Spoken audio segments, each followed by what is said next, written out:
अस्सलाम वालेकुम जी, कैसे हैं आप सब? ठीक ठाक हैं? वेलकम है खाना पकाना दिल से में। आप सबको पता चल ही गया होगा कि आज मैं आपके साथ बहुत ही यम और बहुत से लोगों की फेवरेट काली दाल माश और दाल चने की रेसिपी लेके आई हूँ, जिसको लोग मुख्तलिफ़ अंदाज से बनाते हैं। आज जो मैं बना रही हूँ रेसिपी वो भी डिफरेंट है। तो उसके लिए सबसे पहले हमें चाहिए काली दाल माश 1 कप चाहिए दाल चना, और उसको मैंने साफ़ करके भिगो दिया है तकरीबन 2 से 3 घंटे पहले। 3 दरमियाने साइज़ के प्याज हैं, उसको मैंने ग्राइंड कर लिया है। अदरक लहसुन का पेस्ट है 3 चाय की चम्मच। साथ में हमें चाहिए 1 बड़ा खाने का चम्मच भर के ज़ीरा, और टमाटर हैं 2 दरमियाने साइज़ के, उनको भी मैंने ग्राइंड कर लिया था। और 1 चाय का चम्मच चाहिए गरम मसाला पाउडर, 1 चाय का चम्मच चाहिए हमें जी काली मिर्च, और उसके साथ वो भी क्रश चाहिए काली मिर्च। हल्दी चाहिए 1 चाय की चमची, 1 खाने का चम्मच चाहिए सुरख मिर्च पाउडर, नमक चाहिए हस्बे ज़रूरत। हरी मिर्ची हमें थोड़ी सी चाहिए, अदरक लाई चाहिए, और लास्ट में हमें गार्निशिंग के लिए चाहिए जी हरा धनिया। और हरा धनिया मेरे पास था फ्रीज़ हुआ हुआ, सो वो मैं लास्ट में शामिल करूँगी। अच्छा, मेरे पास जो दाल माश है वो साबुत नहीं है, वो छिलकों वाली है। सो मैंने छिलके सारे नहीं उतारे पर अच्छी तरह से धो लिया था। तो सबसे पहले हमने क्या करना है, हमने चूल्हे को ऑन कर लेना है। एक पैन में ऑयल डालना है।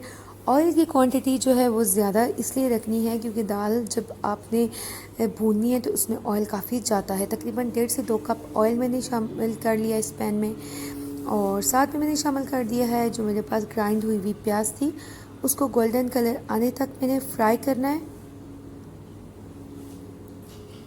जब प्याज का गोल्डन कलर आ जाए तो उसमें आपने शामिल कर देना है अदरक लहसुन का पेस्ट 3 चाय की चम्मच, और फिर से आपने चम्मच चलाना है। और इसका भी कलर जब थोड़ा सा गोल्डन आने लगे लहसुन का भी, तो फिर आपने शामिल कर देना है टमाटर।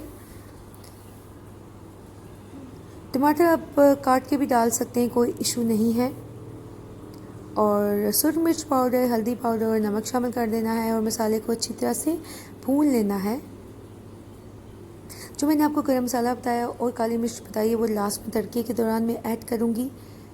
आप देख लें कि मैं मसाले को अच्छी तरह से भून रही हूँ। जब मसाला अच्छी तरह से भून जाए तो उसके बाद आपने शामिल कर लेनी है जो पहले से आपके पास धुली हुई दाल थी। पानी निकाल लेना है आपने, और फिर दाल को शामिल करके मसाले में अच्छी तरह से भुनाई करनी है। अच्छा, इसको डिफरेंट अंदाज से दाल को बनाया जाता है। हमारे घर में जो दाल बनती थी उसको बॉईल कर लेते थे, चने की दाल को, और ये काले जो माँ या काले माश होते हैं उनको, और उसके बाद जब अच्छी तरह से गल जाता था तो उसके बाद लहसुन का तड़का लगाते थे। पर ये वाली रेसिपी मैंने 1-2 बार ट्राई किया, ये भी काफ़ी अच्छी बनी है। सो अभी आप देख सकते हैं कि बुनाई जारी है। अभी तकरीबन दाल भून चुकी है जितना मैंने इसको भूनना था। थोड़ा सा मैंने डालना है ज़ीरा भुनाई के दौरान में, और आप गरम मसाला भी शामिल कर सकते हैं। स्पाइसेस अपनी मर्ज़ी से आप कम और ज़्यादा डाल सकते हैं, कोई इशू नहीं। अब पानी मैंने शामिल कर दिया दाल में क्योंकि मैंने अब दाल को भून लिया है। तकरीबन 4 से 5 गिलास मैंने पानी के शामिल किए हैं। आप अपने हिसाब से डाल लें। अगर आप कुकर में गलाना चाह रहे हैं तो उसमें कम टाइम लगेगा।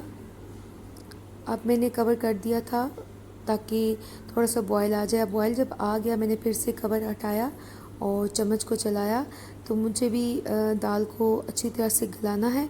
और मैंने बाद में 1 से 2 कप और पानी के शामिल किए थे क्योंकि दाल जो है ना वो खड़ी खड़ी है, मुझे मज़े की नहीं लगती। इसको थोड़ा सा ना वो कहते हैं यकजान होना चाहिए, बहुत ज़्यादा गला भी नहीं होना चाहिए और बहुत ज़्यादा खड़ा नहीं होना चाहिए। और अभी आप देख लें, जब मैंने पानी दोबारा से डाल के कवर करने के लिए रखा था तो उसके बाद फिर दोबारा जब मैंने चेक किया, अच्छी तरह से बॉयल आ गई और दाल अच्छी तरह से यकजान होगी, गल गई, और जितना मुझे चाहिए थी कंसिस्टेंसी उस हिसाब से बिल्कुल परफेक्ट है।